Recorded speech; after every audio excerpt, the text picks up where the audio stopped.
നമുക്ക് നല്ല നാടൻ പച്ചപ്പയർ കിട്ടിയിട്ടുണ്ട്. ഇത് വെച്ചിട്ട് നല്ലൊരു അടിപൊളി നാടൻ കറി ഉണ്ടാക്കിയാലോ. അപ്പം ഇത് നന്നായിട്ട് വൃത്തിയായിട്ട് കഴുകി നല്ല കുഞ്ഞു കുഞ്ഞു പീസായിട്ട് കട്ട് ചെയ്തെടുക്കണം. ഇത് വെച്ചിട്ട് സാധാരണ എല്ലാവരും എന്താ ചെയ്യുക, പയർ തോരൻ ഉണ്ടാക്കാറുണ്ട്, മെഴുക്കുവരട്ടി ഉണ്ടാക്കാറുണ്ട്.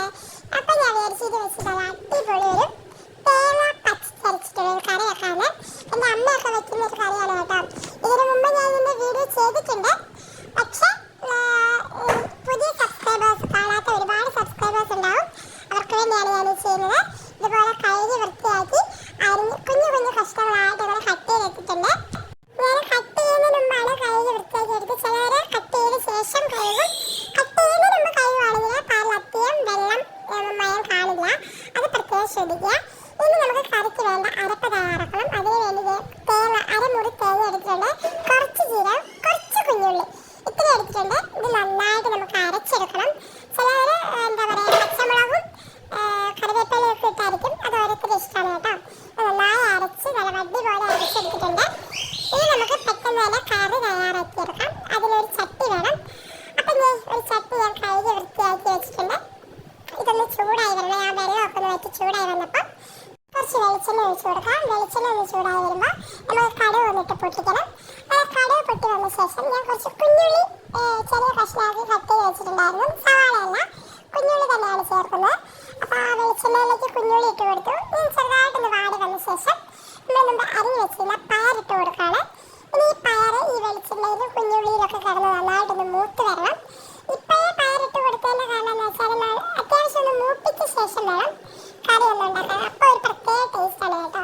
ആ വെളിച്ചെണ്ണ കിടന്ന് മൂത്ത് വരുമ്പോൾ വേറൊന്നും ചെയ്യുന്നില്ല, ഇത്തിരി കറിവേപ്പില നമുക്ക് ഇട്ട് കൊടുക്കാം. കറിവേപ്പില ഇട്ട് കൊടുത്തു. നന്നായിട്ടൊന്ന് അതിൽ ആ വെളിച്ചെണ്ണയിലൊന്ന് കിടന്ന് മൂത്ത് വരണം. വെള്ളമയം തീരെ ഇല്ല, ഞാൻ നേരത്തെ വെള്ളമയം എല്ലാം കളഞ്ഞു വെച്ചുകൊണ്ട് വെള്ളമയം ഇല്ല. നമ്മൾ ഇത്തിരി മഞ്ഞൾപ്പൊടി ഇട്ട് കൊടുത്തു. മഞ്ഞൾപ്പൊടി നന്നായിട്ടൊന്ന് മൂപ്പിച്ചെടുക്കണം. ഇപ്പോഴാണെങ്കിൽ ഒരു ടൈമിൽ പയറെത്തി മൂത്ത് വന്ന ശേഷം പൊടികൾ ഇട്ട് കൊടുക്കാം. ഞാൻ മുളക് പൊടി ഇട്ട് കൊടുത്തു. മുളക് പൊടി അല്ലെങ്കിൽ പച്ചമുളക്, ഇത് ഓരോരുത്തരുടെ ഇഷ്ടമാണ്. ഞാൻ മുളക് പൊടി ഇട്ടതിൻ്റെ കാരണം കുഞ്ഞ് കഴിക്കുന്നതായതുകൊണ്ട് പച്ചമുളക് ചിലപ്പോൾ പയറാണ് വിചാരിച്ച് കടിച്ചാലോ എന്ന് വിചാരിച്ചിട്ടാണ് കേട്ടോ മുളക് പൊടി ഇട്ട് കൊടുത്ത്.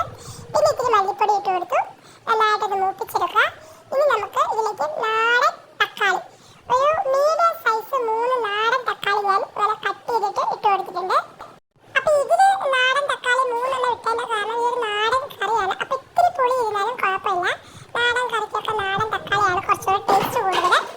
ഇനി ഈ തക്കാളി നന്നായിട്ടൊന്ന് വാടി വരണം കേട്ടോ. വെള്ളം ഒന്നും ഒഴിച്ചു കൊടുക്കണ്ട, അതിലിരുന്ന് തന്നെ തക്കാളി ഒന്ന് വാടി വന്നോളും. ഇത്തിരി നേരം ഒന്ന് അടച്ചു വെച്ചാൽ മാത്രം മതി. ഏകദേശമൊക്കെ തക്കാളി നന്നായിട്ടൊന്ന് വാടി വന്നിട്ടുണ്ട്.